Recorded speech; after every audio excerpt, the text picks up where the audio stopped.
Bismillahirrahmanirrahim. Assalamualaikum warahmatullahi wabarakatuh. Alhamdulillahi rabbil alamin. Wa bihi nasta'inu ala umuri dunya waddin. Wassalatu wassalamu ala ashrafil anbiya'i wal mursalin, habibina wa nabiyina Muhammadin sallallahu alaihi wasallam wa ala alihi wa sahbihi wa sallama tasliman katsira ila yaumiddin. Amma ba'd. Rabbi shrah li sadri wa yassir li amri wahlul 'uqdatam min lisani yafqahu qawli.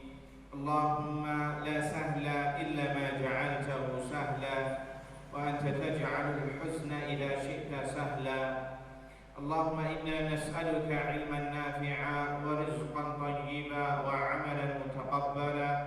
Allahumma 'allimna ma yanfa'una wanfa'na bima 'allamtana wa zidna 'ilman ya rabbal 'alamin. Allahumma inna nas'aluka al-'afwa wal 'afiyata fid dunya wal akhirah.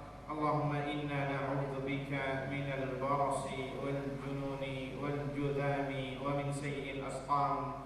Allahumma aslih lana sya'nana kullahu wa la takilna ila anfusina tarfata a'yun wa la hawla wa la quwwata illa billah. Amma ba'd. Ikhwani wa akhwati fid din, a'azzani Allah wa iyyakum. Alhamdulillah, kita panjatkan puji syukur kepada Allah Subhanahu wa taala yang telah memudahkan kita semua untuk bisa bertatap muka kembali dalam rangka bertafakuh fiddin, menjaga atau mempelajari ilmu atau agama Allah Subhanahu wa taala.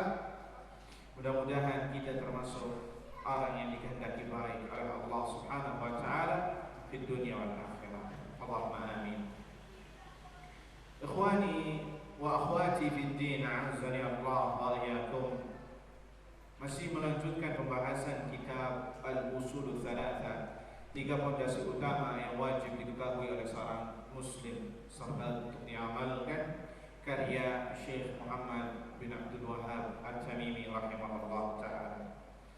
Pada pembahasan kali ini kita akan membahas tentang ibadah yang luar biasa yang disebutkan oleh beliau, yang tidak boleh ditujukan kecuali kepada Allah Subhanahu wa ta'ala. Apakah itu? Dia adalah ibadah al-inabah. Al-inabah, mungkin sebagian dari kita baru pertama kali mendengarnya, tapi maknanya hampir sama. Mungkin atau sudah mengaplikasikannya tapi tidak tahu ibadah ini. Ikhwani fillah, Allah wa iyyakum. Sebelum menyebutkan dan menjelaskan secara lebih dalam, kita sebutkan dulu redaksi yang diutarakan oleh beliau rahimahullah, Syekh Muhammad bin Abdul Wahhab.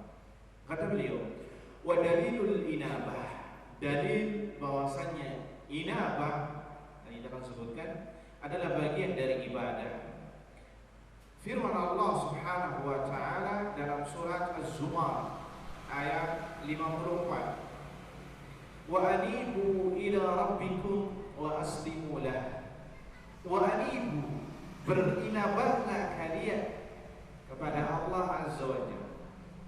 Kalau diterjemahkan bebasnya, ya, kembalilah kalian kepada Allah Azza wa Jalla. Ya, berserah diri maksudnya. Mendekat kepada Allah, wa aslimu lahu, dan berserah diri kepadanya, tunduk kepadanya. Di al-inabah secara umum, ya, kalau kita terjemahkan artinya kembali kepada Allah Azza wa Jalla.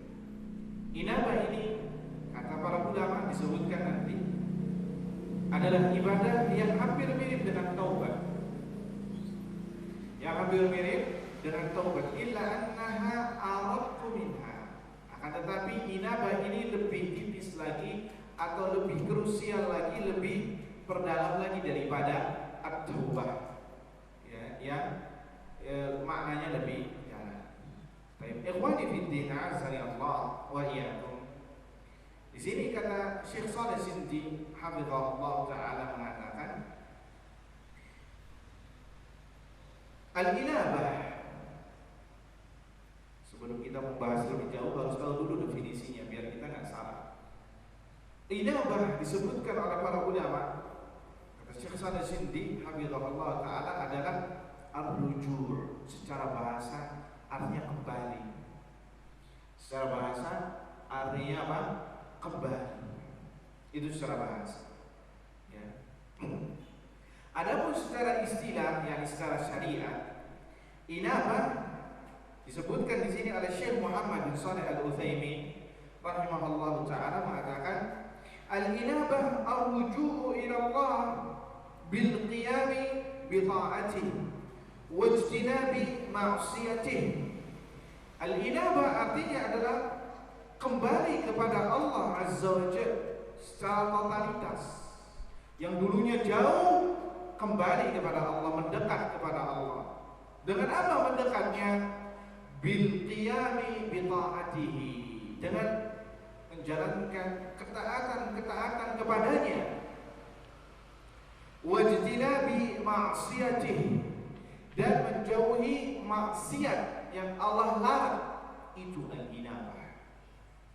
Wa hiya qaribatun min ma'na taubah. Dan inabah ini bersebelahan dengan makna taubah. Illa annaha araqqu minha, akan tetapi inabah ini, kata beliau, lebih khusus daripada makna taubah. Minal i'timadi 'ala Allah, akan ketergantungan, seperti ketergantungan seseorang kepada Allah, wal luju' ilaihi, menyandarkan kepadanya, wala takunu illa lillah, dan ini tidaklah terjadi kecuali hanya untuk Allah Azza wa Jalla. Yakni maksudnya adalah apabila ada seorang hamba Allah berinabah bukan kepada selain Allah, maka jatuh kemana? Ke syirik. Ya. Ada perkara kalau seorang muslim ya, dengan tolak ukur definisi tadi, langsung mendekat kepada Allah. Ada kesenangan mendekat kepada Allah, ada musibah mendekat kepada Allah, ya, segera bertadarru' kepada Allah, merengek bersimpu di hadapan Allah. Karena ini adalah ibadah qalbiyah, ya, ibadah qalbiyah yang tercerminkan dalam ibadah anggota badan, karena pusatnya di hati. Apabila diselewengkan kepada selain Allah, maka terjatuh dalam syirik. Ada apa tidak yang seperti ini? Yang inabahnya bukan kepada selain Allah. Banyak para musyrikun terjatuh juga dalam lubang ini. Mereka berinabah bukan kepada selain Allah Azza wa Jalla, kepada selain Allah Azza wa Jalla, kepada kuburan-kuburan keramat. Kemarau panjang datang ke makam kiai atau sunan fulan atau habib fulan, beristighosah di situ. Ya, sudah istighosahnya syirik, mereka mendatangi untuk melakukan ibadah, sudah syirik. Inabah, memohon permohonan agar diturunkan hujan atau agar banjirnya segera diangkat, agar dikaruniai anak. Yakni ibadah secara umum, tatkala dia mendekatkan bukan kepada selain Allah, itulah al-inabah. Jadi ibadah itu satu sama lain saling mendukung, ya, masuk di dalamnya. Dan ini lebih spesifik daripada taubah. Mungkin taubah gerbangnya. Setelah taubah itu langsung inabah. Orang aplikasi dari taubah itu apa? Al-inabah. Tadinya maksiat jadi ahlu ta'at. Tadinya minum khamar, ya, jauh dari masjid, sebelum azan berkumandang sudah berada di masjid. Itu aplikasi dari apa? Dari taubatnya al-inabah. Al-inabah. Tatkala seorang hamba mendekatkan diri kepada Allah dan menjauhi segala apa yang dia larang, maka dia telah berinabah kepada Allah. Berarti ibadah ini hanya ditujukan kepada Allah. Berarti wajib harus mengikhlaskan kepada Allah, bukan karena ingin caper, cari perhatian supaya dibilang ya remaja masjid, atau akan ditunjuk sebagai ketua DKM dan lain sebagainya, aktif dalam masjid, ujung-ujungnya ingin jadi menguasai masjid. Nah, berarti dia bukan karena Allah Azza wa Jalla, karena ini adalah bagian dari ibadah. Ikhwani fiddin, azani Allah wa iyyakum. Apa dalilnya bahwasanya inabah ini adalah ibadah? Tadi surat yang disebutkan oleh pengarang kitab, wa anibu ila rabbikum, dan berinabahlah, kembalilah kalian kepada Allah Azza wa Jalla. Baik ini ditujukan kepada manusia, ya, kepada kaum mukminin, baik yang berdosa maupun yang tidak, semuanya diperintahkan untuk berinabah kepada Allah Subhanahu wa Ta'ala. Ikhwani fillah, azani Allah wa iyyakum. Makanya kata Syekh Shalih Siddi hafizahullah taala mengatakan, kata beliau, al-inabah min al-ibadah al-qalbiyah al-wasi'ah. Inabah ini adalah ibadah hati yang dikerjakan oleh hati. Kita pernah mengatakan hati ini punya amalan, iya apa tidak? Punya ibadah yang tidak bisa dilakukan kecuali oleh hati. Seperti apa? Seperti tawakal, takwa, tempatnya di hati. Kemudian khauf, takut, raja, berharap. Semua ibadah-ibadah yang pernah kita sebutkan itu adalah ibadah-ibadah hati. Dan diantaranya adalah al-inabah. Kenapa beliau banyak menekankan ibadah hati? Karena poros untuk melaksanakan ibadah itu letaknya di mana? Hati. Penggerak itu di mana? Di hati. Anggota badan yang melaksanakannya. Makanya percuma kalau ada orang sholat tapi hanya seperti robot mengikuti gerakan imam, Allah Akbar, ruku, i'tidal, ikut i'tidal, ya. Bahkan imamnya tambah satu rakaat pun dia ikut-ikutan tanpa sadar. Kenapa? Karena dia menjadikan dirinya itu dalam seperti alat yang menunggu komando. Tidak ada inspirasi atau penggerak dari hatinya. Sehingga terkadang ada seseorang yang melakukan ibadah seperti sholat tapi nol di sisi Allah. Sama-sama nih sholat berjamaah, yang satu dapat full, yang satu dapat setengah, yang satu 3/4, yang satu 1/4, yang satu nol sekali. Padahal imamnya ada sama. Kenapa? Karena dilihat dari hatinya tidak ada kekhusyuan, tidak ada khauf, tidak ada raja, tidak ada mahabbah. Dia hanya sholat, sekedar hanya sholat saja. Nah, sholatnya telah gugur menjadi kewajibannya karena dia telah melaksanakan sholat. Tapi di sisi Allah bisa jadi karena sholatnya tidak berkualitas sama sekali, tidak ada apa-apanya alias nol. Kenapa? Karena tidak ada di dalam hatinya rasa unsur ibadah tadi.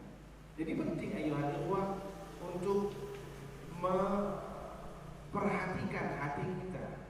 Karena Islam tidak hanya memperhatikan perkara yang zahir saja. Tidak, tapi zahir dan batin. Zahir dan batin. Kalau hanya menampilkan perkara zahir saja, batinnya tidak diurusi, maka apa bedanya orang tersebut dengan orang munafik yang berpura-pura masuk Islam di zaman Rasulullah SAW. Mereka takut, ya, sholat pun terpaksa. Sholat yang paling berat bagi mereka sholat isya dan sholat subuh. Karena ini paling berat bagi mereka. Kenapa? Karena mereka melaksanakannya hanya untuk Nabi. Karena Nabi suka absen. Aina fulan, aina fulan. Dan di zaman sahabat, kalau ada seorang yang gak sholat di masjid, dibilang munafik yang sejati. Karena orang munafik ini takut dibilang munafik, akhirnya pura-pura sholat. Kenapa? Karena mereka hanya zahirnya saja. Takut diperangi, takut bayar jizyah, akhirnya masuk Islam pura-pura. Jangan kita seperti itu. Karena Islam menyuruh kita untuk memperhatikan yang zahir dan memperhatikan yang batin. Makanya Nabi SAW mengatakan, innallaha la yanzuru ila suwarikum wa la ila ajsadikum walakin yanzuru ila qulubikum wa a'malikum. Sesungguhnya Allah tidak melihat pada rupa dan jenis rupa kalian dan jasad kalian. Mau ganteng kah, mau jelek kah, mau gendut, mau kurus, mau tinggi, mau pendek, mau hitam, mau putih, ya enggak, Allah tidak melihat, tidak dilirik itu. Yang dilirik apa? Walakin yanzuru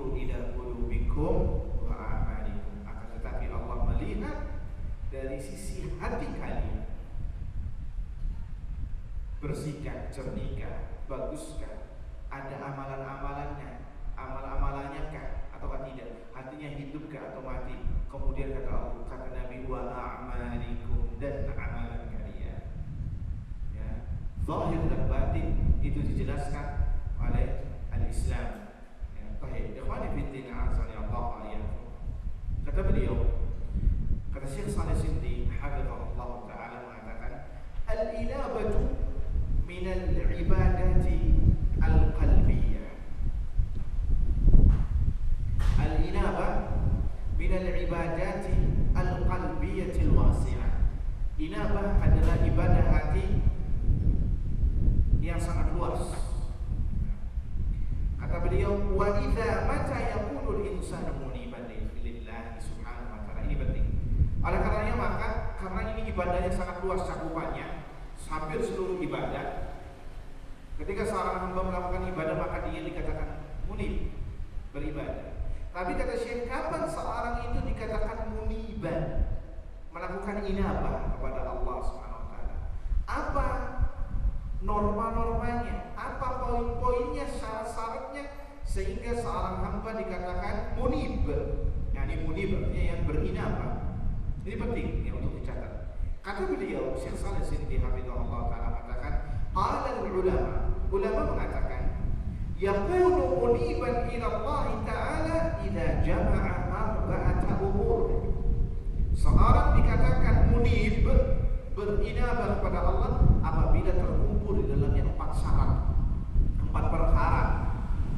Ya, 4 perkara ini maka dia dikatakan munib kepada Allah azza wa jalla. La yakunu al-insanu muniban illa biha. Tidaklah seorang dikatakan munib kecuali harus ada 4 perkara ini.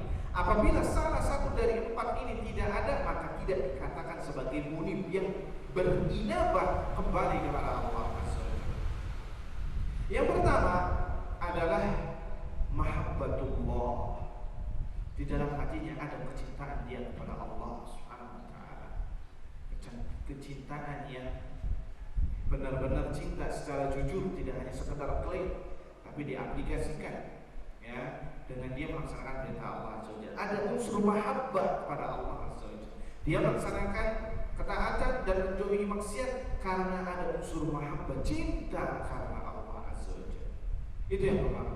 Poin yang kedua, seorang dikatakan muniban, berinabah kepada Allah, al-khudu'u lillah, tunduk terhadap aturan Allah, tunduk kepada Allah Azza wa Jalla, menyerahkan diri kepada Allah Azza wa Jalla, siap diatur oleh Allah Azza wa Jalla, melaksanakan perintahnya dan menjauhi larangannya. Itu tunduk kepada Allah Subhanahu wa taala secara totalitas.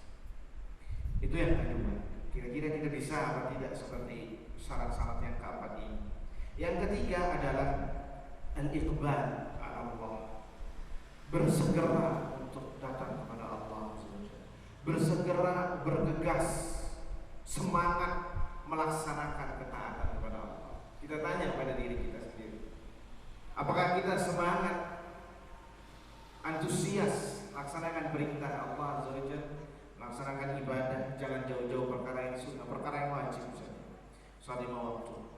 Apabila kita malas-malasan, berarti kita jauh dari orang yang dikatakan munib, yang berinabah kepada Allah Azza wa Jalla. Atau malah justru berat, atau malah justru bolong-bolong kewajiban yang kita tunaikan. Nah, ini perlu untuk diintrospeksi bersama. Ya, sudahkah kita, sejauh mana kita melaksanakan perintah Allah Azza wa Jalla, agar kita dikatakan sebagai munib lillahi ta'ala, karena Allah Azza wa Jalla. Mobil khusus sholat subuh ini yang paling banyak yang bolong. Iya Pak Dida. Ya, kalau sholat isya ya lumayan, sholat maghrib full, bahkan anak-anak kecil pada hadir. Tapi sholat subuh ini yang membedakan antara mukmin sejati sama yang tidak.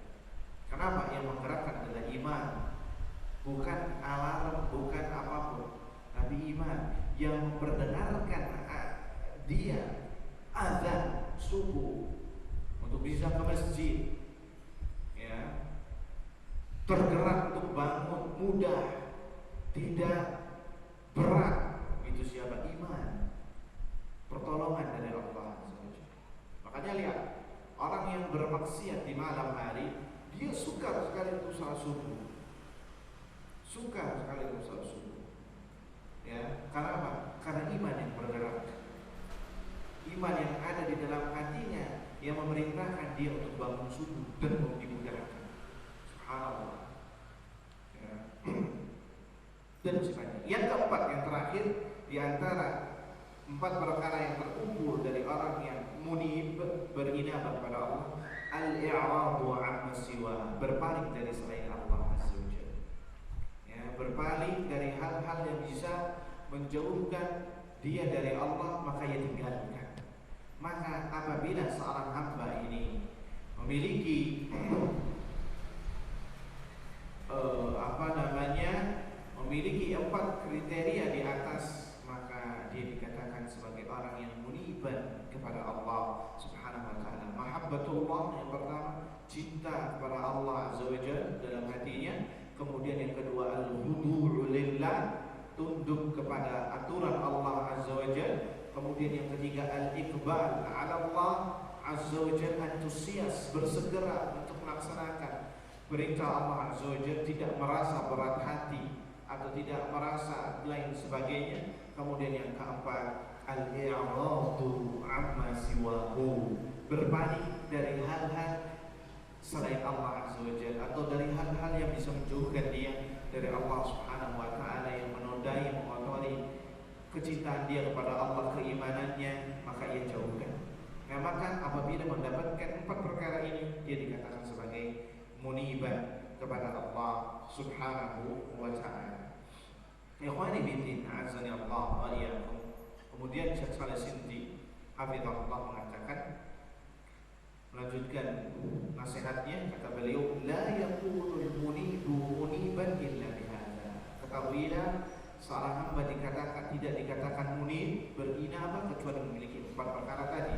Wa man kana kadzalik, dan barang siapa yang di dalam dirinya terkumpul 4 perkara tadi, falyubshir bil khair, maka berilah kabar gembira, kebaikan untuknya.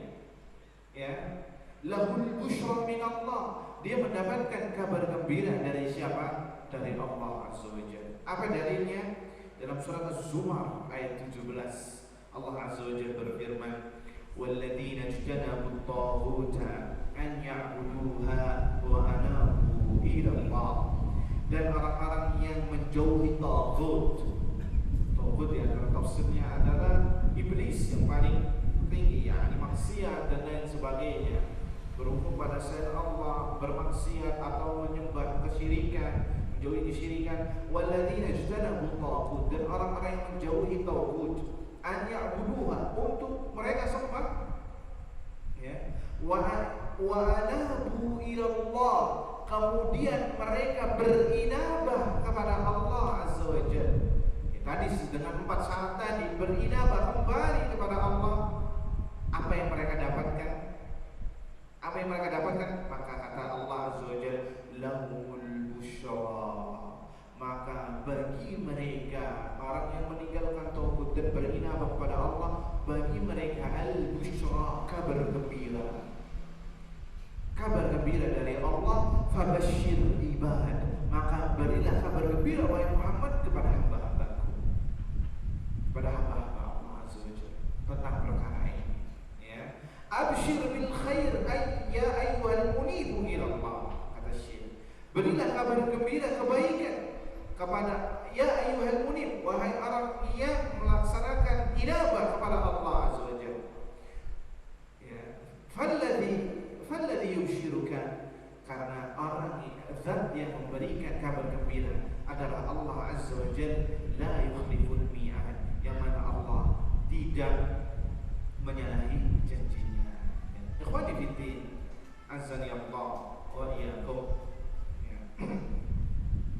Kembali kita mendengarkan, ya, jadi ibadah ini sangat mudah diucapkan, tapi belum tentu kita bisa melaksanakannya. Ya, maka kita minta kepada Allah taufik dan hidayahnya agar senantiasa ya melimpahkan kemudahan kita untuk selalu melaksanakan ketaatan kepadanya. Makanya Nabi SAW mengatakan apa? Ya muqallibal qulub, tsabbit qalbi ala dinik. Wa ya musarrifal qulub, sarrif qalbi ala ta'atik. Lihat Nabi SAW membaca doa ini ya. Wahai zat yang membolak-balikan hati, ya, tsabbit qalbi. Tetapkanlah hatiku di atas ketaatan pada. Terkadang iman ini naik turunnya ya Pak. Kalau naik, subhanallah, kita datang ke masjid sebelum qomat, sebelum azan bahkan. Tapi kalau iman lagi surut, ya, melangkahkan kaki sangat luar biasa. Wabil khusus salat subuh. Wabil khusus salat subuh. Terkadang bahkan kita di waktu-waktu lagi aktivitas juga begitu. Mau salat asar, mau salat zuhur, tanggung ini lagi di jalan, ya, aduh bentar lagi deh, apalagi lihat hawanya mendung, bentar lagi takut hujan, udah sholat di rumah aja, ya kenapa? Ada kesempatan dan dia senang. Berbeda dengan sahabat, ya, mereka apabila tidak bisa melaksanakan ketaatan kepada Allah, walaupun udzur syar'i bersedih, ya, bersedih hati, karena mereka terbiasa selalu mendekatkan diri kepada Allah. Kalau kita enggak, terbiasa jauh dari masjid itu kayaknya enak banget. Dan ini penyakit, ya, ini penyakit, ya, penyakit pada kita semua. Baru kalau dari timpa musibah kelihatan tuh hidungnya ada di masjid, ya, bahkan di soal awal, bahkan azan luar biasa. Tapi kalau sudah dapat kenikmatan lupa lagi, Allahnya dilupakan sama orang tersebut. Waliyadzubillah. Semoga kita bukan termasuk orang-orang yang demikian. Na'udzubillah min dzalik. Ikhwani fiddin, a'azzani Allah wa iyyakum. Kata Syekh Shalih Sindri hafizahullah ta'ala mengatakan, "Idzan, kalau begitu al-inabah." Inabah asalnya dari bahasa artinya rujuk kembali. Walakinnaha fi syar'i, akan tetapi dalam istilah syar'i la budda tajma' hadhil umur, yakni harus terkumpul 4 perkara yang tadi telah kita sebutkan. Anta tarji'u ila Allah, engkau kembali kepada Allah Azza wa Jalla, fatuqbilu ilaihi, dengan bergegas kepadanya, melaksanakan ketaatan kepadanya, wa tu'ridu amma siwahu mimma hum dunahu minal awliya, dan berpaling dari apa-apa yang menjauhkan engkau dari Allah Azza wa Jalla. Mendekatkan diri kepada aulia, mendekatkan kepada kuburan-kuburan keramat, memalingkan ibadah kepada selain Allah, engkau palingkan, ya. Tidak berinabah kepada mereka, tapi inabah kepada Allah SWT. Wa minal ma'asi, engkau berpaling dari maksiat. Tatkala engkau menahan diri untuk tidak maksiat, maka engkau sedang melaksanakan inabah kepada Allah SWT. Tentunya yang menghalangi maksiat itu karena Allah, bukan karena faktor lain. Awas jangan salah. Banyak di kalangan kita atau kalangan manusia, tatkala dia tidak melaksanakan maksiat, belum tentu itu karena Allah. Kalau dia melaksanakan karena Allah, maka dia telah melakukan inabah.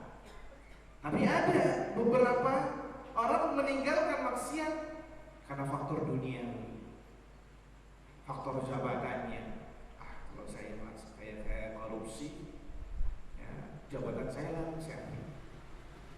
Kalau saya berzina, melakukan maksiat, ya fahisyah, waliyadzubillah, kayaknya bakal ketahuan nih. Akhirnya dilaporkan jabatan saya lengser, atau istri ketahuan. Berarti dia meninggalkan maksiat bukan karena Allah, tapi karena dunia, karena manusia, maka tidak mendapatkan pahala. Tidak mendapatkan pahala karena dia meninggalkan maksiat. Berbeda kalau dia meninggalkan maksiat karena Allah, maka Allah berikan ganjaran yang luar biasa. Min iblis, jauhkan dari iblis dan was-wasnya, dari godaan-godaannya. Setiap maksiat apa yang digelancarkan olehnya kita jauhi. Tarji'u ila Allah, kita kembali kepada Allah. Fatu'ridu amma siwahu hala qaunika muhibban lillahi khadi'an lahu, ya. Engkau kembali kepada Allah dengan menjauhi apa yang dilarang olehnya dengan kecintaan dan ketundukan kepada Allah. Itulah al-inabah. Itulah al-inabah. Baik, ikhwani fiddin, a'azzani Allah wa iyyakum. Kemudian 2 poin lagi, dengan ini kita tutup. Kata Syekh Muhammad bin Shalih Al-Utsaimin rahimahullah ta'ala mengatakan, lihat dalil tentang masalah inabah tadi, surat Az-Zumar ayat 54. Wa anibu ila rabbikum wa aslimu lah. Kembalilah kepada Rabb kalian, wa aslimu lah, dan berislamlah kalian.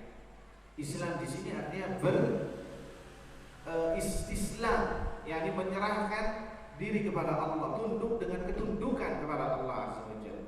Makanya kata Syekh di sini sebutkan wal muradu bi qaulihi ta'ala wa aslimu lah.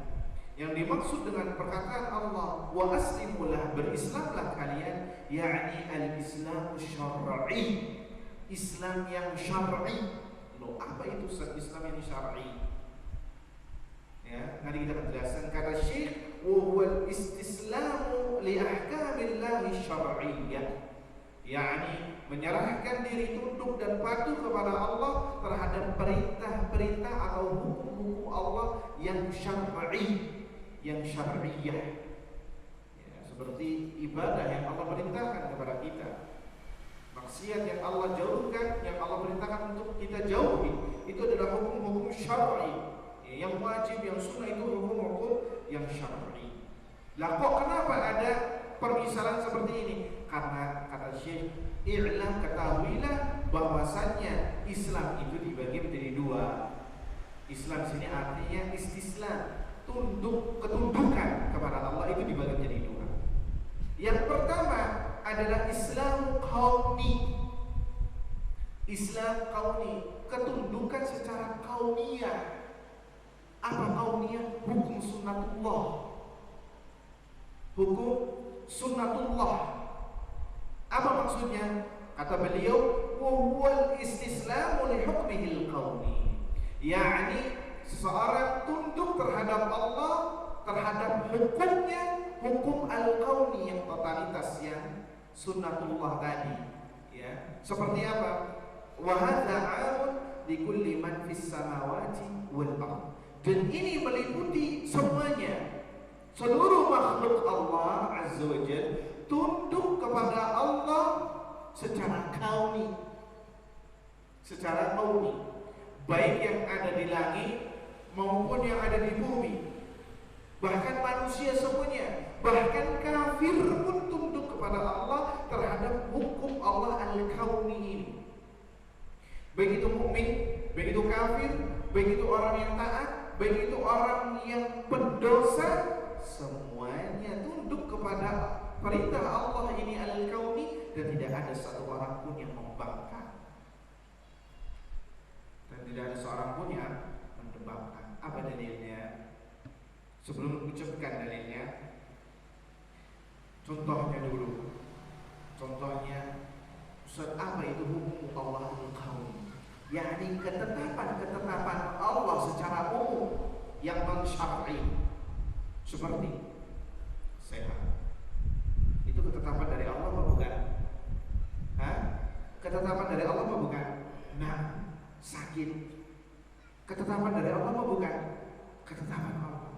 Antum minum dari bangun tidur sampai tidur lagi, obat terus supaya nggak sakit. Kalau sudah ditakdirkan sama Allah sakit, ya sakit. Iya atau tidak? Itu al-qaumi. Tidak ada makhluk pun yang berani membangkang, yang keluar dari jalur ini. Ya. Makan, rizki, ya, minum, haus, lapar, senang, sedih, dapat musibah, dapat kenikmatan. Ya. Itu adalah hukum Allah al-kauni. Dan semua makhluk di dunia, termasuk manusia, bahkan kafir, itu tunduk terhadap perintah Allah. Ya. Wa aslimulah, dan tunduklah kalian. Tapi bukan ini yang dimaksud di dalam ayat tadi, wa anibu ila rabbikum wa aslimulah. Berinabahlah kalian dan beristislamlah, tunduklah kepada Allah. Tapi yang dimaksud ketundukan di sini adalah yang kedua. Apa dalilnya? Apa yang tadi Islamul Kauni? Apa dalilnya bahwasanya semua makhluk itu tunduk? Surat Al-Imran ayat 83. Allah Azza wa Jalla berfirman, "Walahu aslama man fis samawati wal ardi taw'an wa karha wa ilaihi yurja'un." Dan kepadanya lah, kepada Allah, seluruh makhluk yang ada di langit dan yang ada di bumi tunduk kepadanya. Yani tunduk kepadanya baik secara sukarela maupun secara terpaksa. Wa ilaihi yurja'un, dan kepadanya lah akan dikembalikan. Berarti semuanya ini, semua yang terjadi di muka bumi secara umum itu hukum Allah apa? Al-Kauni. Hukum Allah Al-Kauni. Tapi bukan ini yang dimaksud di dalam ayat tadi. Tapi yang dimaksud adalah yang jenis yang kedua, Islamu syar'i, ketundukan kepada Allah secara syar'i. Artinya adalah al-istislam li hukmihi syar'i, yakni ketundukan hamba kepada perintah Allah yang syar'i. Apa perintah Allah yang syar'i? Yakni al-Islam, agama yang diajarkan oleh Nabi, yang dibawa oleh Nabi, menjalankan perintahnya yang syar'i dan menjauhi larangannya. Itu al-istislamu syar'i, keislaman yang syar'i, ketundukan yang syar'i. Maka kata Syekh, wa hadha khassun biman qama bi ta'atihi min ar-rusuli wa atba'ihim bi ihsan. Dan itu hanyalah pilihan Allah Azza wa Jalla yang bisa untuk tunduk kepada hukum Allah syar'i. Itu pun Allah yang pilih. Karena ya, kalau kita lihat kebanyakan orang kafir, kebanyakan orang muslim, orang mukmin di dunia ini. Hah? Banyak orang kafir atau orang mukmin? Orang kafir. Orang kafir. Dikatakan muslim itu jumlahnya 1,5 miliar di dunia. Di dunia. Lihat Cina udah 1 miliar lebih. Kafir kebanyakan, ateis. Sisanya itu kafir. Penduduk dunia kurang lebih 6 sampai 7 miliar. Mukminnya muslimin cuma 1,5 miliar. Lihat, kata Syekh bi'awahadal khasus, dan ini khusus. Artinya pilihan Allah Azza wa Jalla yang mendapatkan hidayah, sehingga dia bisa tunduk terhadap menjalankan perintah Allah asy-syar'i, bisa melaksanakan perintahnya, menjauhi larangannya. Maka ihmadillah ya ikhwah, bersyukurlah kepada Allah Subhanahu wa taala. Antum insyaallah termasuk orang yang dipilih oleh Allah dari ribuan manusia yang ada di muka bumi, miliaran yang ada di muka bumi ini. Antum ditunjuk, mudah-mudahan kita ditunjuk, bukan hanya sekedar, bukan untuk justifikasi. Kita berharap agar kita semua bisa istiqamah menjalankan ibadah ini. Ya, hidayah ini mahal ya Allah. Hidayah ini mahal. Berapa banyak orang yang pintar berdasi tapi menyembah kesyirikan. Profesor, doktor menanam kerbau ketika membangun bandara. Sedih lihat berdasi. Orang yang tampan, cantik-cantik menyembah salib. Lihat, hidayah mahal ya Allah. Kita apabila meninggal dalam keadaan memegang hidayah ini, maka absyir bil khair, berilah kabar gembira. Maksudnya dia telah memegang kenikmatan ini, yang mana ini modal untuk berjumpa dengan Allah Subhanahu wa ta'ala. Ya. Makanya kita katakan wa hadzal khas biman qama bi ta'atihi min ar-rusul wa atba'ihim bi ihsan. Dan ini terkhusus bagi mereka yang melaksanakannya adalah dari kalangan para rasul dan para pengikutnya, pengikut yang setia dengan ajarannya dengan baik, ya, para salafus saleh. Alhamdulillah, semoga kita terus konsekuen terhadap agama ini sehingga kita termasuk orang-orang yang mendapatkan petunjuk yang dipilih oleh Allah Subhanahu wa taala untuk Islam syar'i, tunduk kepada Allah dengan ketundukan yang syar'i. Amin ya rabbal alamin. Baik, ikhwani fiddin, azza Allah wa iyyakum. Poin yang terakhir yang disebutkan oleh Syekh Shalih Siddi hafizahullah taala sebagai istibah, kesimpulan kata beliau, wal ulama yadhkuruna hadhihi al ibadah. Sungguhnya ulama menyebutkan ibadah ini, yakni ibadah al-inabah, kembali kepada Allah. Wa yatakallamuna anha biqaribin mimma yatakallamuna an ma'na taubah. Bahkan sebagian ulama menyimpulkan inabah itu hampir bagian dari taubat. Sebagian membedakan, tapi tipis. Ada juga yang mengatakan taubat itu pintu gerbang untuk bisa berinabah.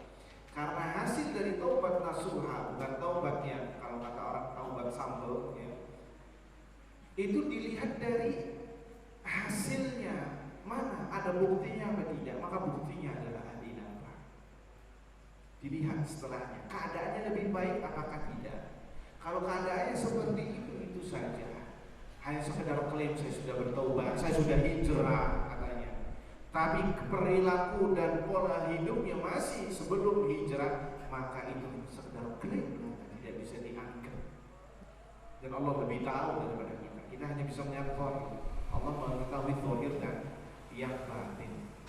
Ya, sebagaimana para ulama membersamakan antara rasa takut dengan khusyuk, dengan rahbah, roja dengan rahbah dan lain sebagainya, itu semua maknanya berdekatan. Lakin 'inda tahqiq wa iradati tahqiq fa innal inabah hiya ma jama'a hadhihi al-umur al-arba'ah.